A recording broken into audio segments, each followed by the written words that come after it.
5वें 6ठे नंबर पे बिहार में ट्रांजैक्शन का काउंट है। तो आप सभी लोगों से मेरी रिक्वेस्ट है कि इसको ज्यादा से ज्यादा करें। डॉक्यूमेंट अपडेट को सेम प्रोसेस है, उसमें कोई दिक्कत नहीं है, दोनों सेम प्रोसेस है, उसी के अकॉर्डिंग आप करें और इस पे काम करते रहे आप सुचारू रूप से। देखिए एकदम सेम प्रोसेस है, कोई इशू नहीं है। तो आप लोग इसको फॉलो करते हुए करें, क्योंकि करना बहुत जरूरी है। आप सभी से मेरी रिक्वेस्ट है, इसमें भी ऑनलाइन डॉक्यूमेंट अपडेट में फाइंड होता है, ये आईडी डाल के और उनका जो नाम, एड्रेस इंक्लूडिंग पिन कोड है उसको हम लोग मैच करते हैं उनके आईडी प्रूफ से, और उसको हम लोग स्कैन करते हैं और स्कैन करके देन उसको जो है हम लोग कस्टमर का वेरिफिकेशन कराते हैं आईडी से, फिंगरप्रिंट से, और देन हम लोग उसको कंफर्म करते हैं हमारे ऑपरेटर और वेरीफाई करते हैं। वेरीफाई करके सेव करते हैं। उसके बाद हम लोग टैग कोड कटाते हैं। टैग कोड कटाने के बाद उसको हम लोग इंटर करते हैं। उसके बाद अटैच डॉक्यूमेंट्स करते हैं, प्रिंट इनरोलमेंट स्लिप निकाल के, और हम लोग इनरोलमेंट फॉर्म फिल करते हैं और उसके बाद अटैच डॉक्यूमेंट्स करते हैं। और उसके बाद जो है हम लोग यहाँ पे आप लोग देख पा रहे होंगे कि हम लोग स्कैन करते हैं जो हमारा प्रिंटर है। स्कैन करने के साथ साथ हम लोग उसको कंप्लीट ईआईडीज करते हैं। कंप्लीट ईआईडी करने के बाद वो हमारा सक्सेसफुली सेकेंड पार्ट जो है वो टेक्निकल से कुछ इश्यूज के कारण था जो मैंने बताया, वो कंप्लीट हो जाती है। और मैं आप सभी लोगों से रिक्वेस्ट करना चाहूंगा कि फॉर्म जो है उसको अच्छे तरीके से भरें, जो इनरोलमेंट फॉर्म है, और बिल्कुल उसको विदाउट ओवर राइटिंग, और 18 साल से नीचे वाले का 18 साल से नीचे वाला फॉर्म यूज करें और 18 साल से ऊपर वाला 18 साल से ऊपर वाले का फॉर्म यूज करें। इसको आप लोग इंश्योर कर लें। अब देखिए data on training on data quality and error, जो आप लोग छोटी छोटी ईरर करते हैं उसके रिलेटेड आपको बताया जा रहा है। देखिए बहुत सारे बीएलई हमारे साथ ज्वाइन किए लेकिन वो इंटरेस्टेड नहीं है और ग्रुप से वो ट्रेनिंग से वो भाग गए। तो भाग गए तो कल के डेट में पेनल्टी लगेगी, तो आपको खुद बेयर करनी है। उसमें कोई सीएससी के एम्प्लॉय पेनल्टी आपका बेयर नहीं करेंगे, वो आपको खुद करनी है, चाहे आप अच्छे से करें या जैसे भी करनी होगी आपको खुद करनी होगी। बहुत सारे बीएलई ज्वाइन किए और विदाउट ट्रेनिंग लिए हुए वो निकल गए। उसी तरह देखिए ईरर में बेसिकली हमारा जो है प्रूफ ऑफ एड्रेस में जो है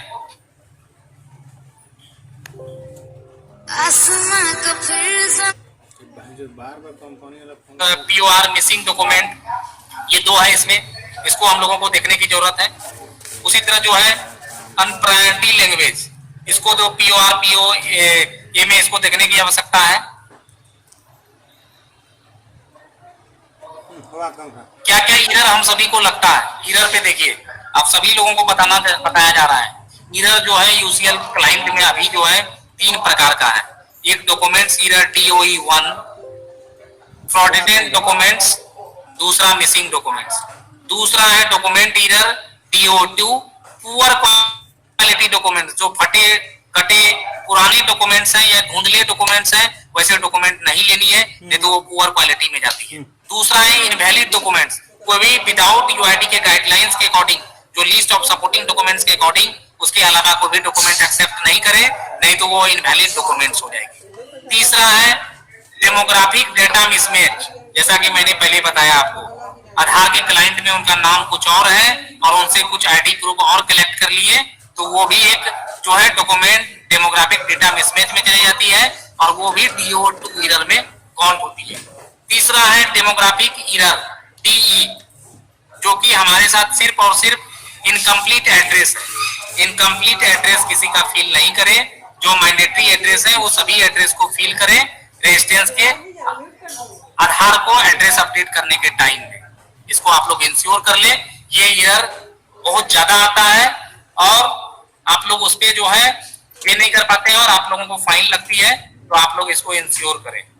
उसी तरह जो है फिर हम लोग पर पैकेट किस ईरर पे कितना फाइन है मैं आप सभी को बताना चाहता हूं।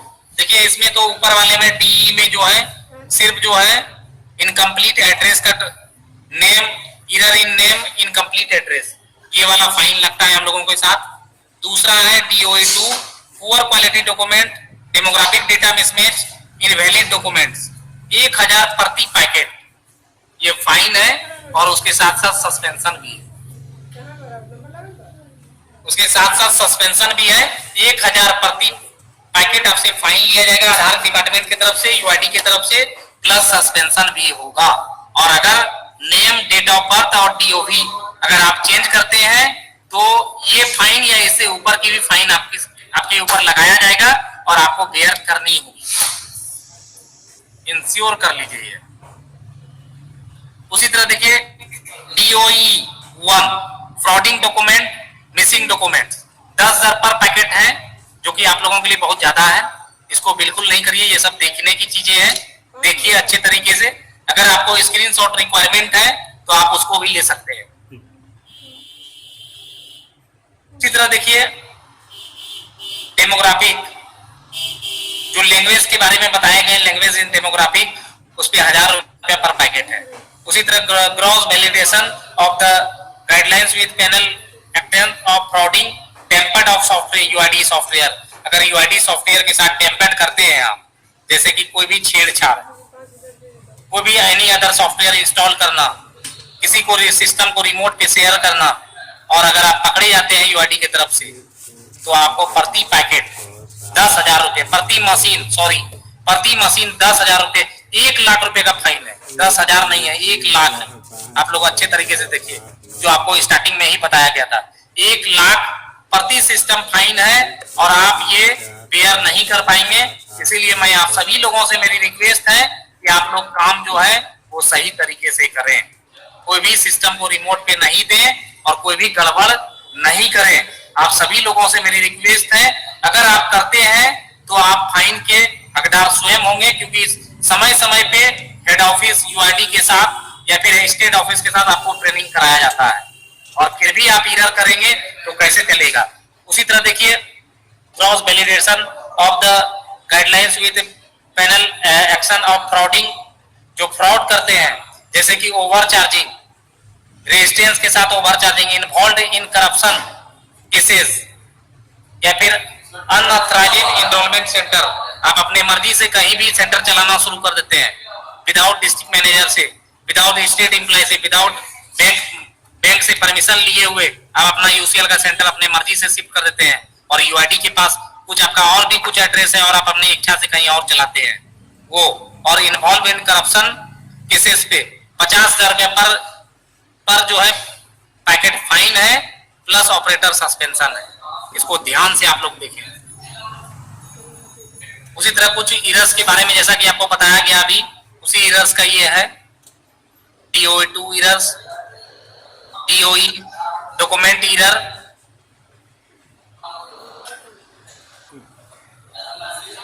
Document is not required, poor quality scan, poor quality documents को भी आपको एक्सेप्ट नहीं करनी है, फटे कटे या पुराने डॉक्यूमेंट्स आपको नहीं लेने हैं, ये इंश्योर कर लीजिए आप ध्यान से। इरर टाइप वाइज जो पैनल एक्टिवेशन है, एक्शन है, उसके अगेंस्ट दिया गया है, सेम है ये। देखिए जैसा कि मैंने पहले आपको बताया, डू नॉट ऑनबोर्डिंग, ऑनबोर्डिंग का फैसिलिटी इसमें अवेलेबल नहीं है। Login the operator on more than one machine station, एक ही मशीन पे आप अपना लॉगिन कर सकते हैं। अगर आपके सिस्टम पे कोई दूसरा ऑपरेटर आके यूसीएल ऑपरेटर बोलता है कि लॉगिन करने दीजिए, तो बिल्कुल मत दीजिए, और दूसरे ऑपरेटर आईडी से भी आप भी लॉगिन नहीं करिए, अपने ऑपरेटर आईडी को, यूजर आईडी को देखते हुए लॉगिन करिए। Do not keep documents and hard copy and soft copy, do not keep documents and hard soft copy of Aadhaar in system and with you, अपने पास या अपने आधार के सिस्टम में कोई भी सॉफ्ट कॉपी या हार्ड कॉपी रेजिस्टेंस का डॉक्यूमेंट कलेक्ट करके नहीं रखें, नहीं तो ये भी एक बहुत बड़ा दिक्कत वाली बात है। ना तो कोई व्हाट्सएप पे मंगा के रखें, नहीं तो कभी भी अगर छानबीन में पकड़े जाते हैं तो इसके ऊपर भी लीगल एक्शन है। Do not mention son of, daughter of, etc in care of और इन अदर फील्ड, आज के डेट में ऐसा कुछ नहीं है, सिर्फ और सिर्फ केयर ऑफ में अगर किन्हीं का हम एड्रेस अपडेट करते हैं तो साथ के साथ हमें केयर ऑफ भी अपडेट करनी होगी, उनके फादर्स का या उनके गार्जियंस का नेम, तभी वो एड्रेस में उनके गार्जियंस या फादर्स का नेम आएंगे। जेंडर डीओवी अपने लिए नहीं है। Attach is Aadhaar is attach in case of H of family base, head of family base updation will be जो है सही तरीके से सेल्फ डिक्लेरेशन आप देते हैं तो उसके द्वारा आप कर सकते हैं एड्रेस अपडेट आधार के ऑथेंटिकेट के द्वारा, नहीं तो आप वैलिड नहीं है। पांचवा नहीं है, no documents required in case of mobile number and email ID updation only, यानी mobile number and email ID पे कोई भी डॉक्यूमेंट्स अपडेट का रिक्वायरमेंट नहीं है, कोई भी डॉक्यूमेंट्स की रिक्वायरमेंट नहीं है mobile number and email ID पे। Enrolment form will be required, enrolment form जो मैंने बताया अभी वो बिल्कुल सही तरीके से फिल होनी चाहिए। 18 साल से 18 साल के नीचे वाले फॉर्मेट में, और 18 साल से, अगर आधार के सॉफ्टवेयर में 18 साल से ऊपर है तो ऊपर वाले फॉर्मेट में यानी फॉर्म में, और बिल्कुल सही तरीके से होनी चाहिए। उस पे वेरीफायर का साइन की जगह पे अपना ऑपरेटर खुद साइन करेंगे और ऑपरेटर के साइन की जगह पे भी अपना साइन करेंगे और रेजिस्टेंस का साइन होगा, और बिल्कुल विदाउट ओवर राइटिंग मार्कर चले हुए फॉर्म आप यूज करेंगे। उसके बाद वोटर आईडी कार्ड के केस में देखिए, if voter ID use for POA proof of address then both part will be scan. अगर वोटर आईडी कार्ड के केस में अगर आप किन्हीं का एड्रेस प्रूफ में लेते हैं तो उनको आईडी एंड एड्रेस प्रूफ का दोनों का पार्ट स्कैन करना होगा, तभी वो एड्रेस प्रूफ में वैलिड होगा, ये इंश्योर कर लीजिए। देखिए ये कुछ दिखाया गया है जो कि हम लोग गड़बड़ी करते हैं छोटी छोटी, page photo mismatch, photo of photo में, ये सब अभी अपने क्लाइंट में नहीं है। अनप्रायोरिटी लैंग्वेज जो है उसके अकॉर्डिंग दिखाया गया है, ऐसे नहीं करनी है। डेट ऑफ बर्थ जो है अपने अपडेशन में नहीं है, जो कि गलत है। डेट ऑफ बर्थ आप देख सकते हैं उसमें वार्टनर चले हुए हैं। ये स्टैंडर्ड सर्टिफिकेट आज के डेट में अवेलेबल है, चाहे वो एमपी एमएलए या फिर group A officer, group B officer, group C officer, या मुखिया भी कर सकते हैं या वार्ड कमिश्नर भी कर सकते हैं। तो उसमें बेसिकली कोई भी ओवर राइटिंग नहीं चलेगा।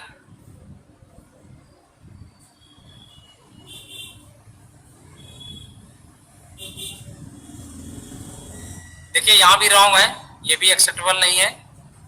ये देखिए वाइटनर चले हुए हैं, उनके सर्टिफायर के नेम पे वाइटनर चले हुए हैं। इस फॉर्म पे मैं आप सभी लोगों को बताना चाहूंगा कि सर्टिफायर का पूरा कैपिटल लेटर में फिल होनी चाहिए और कोई भी ओवर राइटिंग नहीं, और उनका डिजिग्नेशन और मोबाइल नंबर ये फिल होनी चाहिए। और बॉक्स के अंदर मोहर और साइन प्लस फोटोग्राफ्स पे, फेस पे मोहर साइन नहीं होनी चाहिए, फोटोग्राफ्स के नीचे होनी चाहिए। देखिए यहाँ पे जो डेट ऑफ इशूड दिया गया है स्टैंडर्ड सर्टिफिकेट का, वो 3 मंथ का वैलिड है, उस पर ओवर राइटिंग किया हुआ है। देखिए यहाँ पे भी वाइटनर चले हुए हैं और फेस पे मोहर पड़े हुए हैं, ये भी वैलिड नहीं है। ये देखिए पूरा काट के फिर से उसको लिखा गया है, ऐसा वैलिड नहीं है। हम लोग छोटी छोटी गलती करते हैं ऐसे। हम लोग कोई भी डॉक्यूमेंट देता है व्हाट्सएप पे, उसको अटैच कर देते हैं अपने क्लाइंट के साथ, वैसा भी हम लोगों को नहीं करनी है। ये देखिए एड्रेस में जो है पूरे की पूरी वाइटनर चले हुए हैं, ये एक्सेप्टेबल नहीं है। उसी तरह यहाँ भी एड्रेस में जो है नहीं वैलिड है। और पहले इस फॉर्म को फिल करने से पहले अपने आधार सॉफ्टवेयर में देख लीजिए कि उनके आधार सॉफ्टवेयर में क्या है, उनका नाम क्या है, पोस्ट ऑफिस, और उस पोस्ट ऑफिस के अकॉर्डिंग मैच होती है या नहीं होती है। बात समझिए, मिला के ही इसको फिल करवाइए उनको, रेजिस्टेंस को। ये सर्टिफिकेट जो है आज के डेट में वैलिड नहीं है, जो कि टीसी है किसी भी चीजों के लिए। ये डॉक्यूमेंट्स हैं, डेट ऑफ बर्थ सर्टिफिकेट जो कि आज के डेट में वैलिड नहीं है, टीसी लिखा गया है।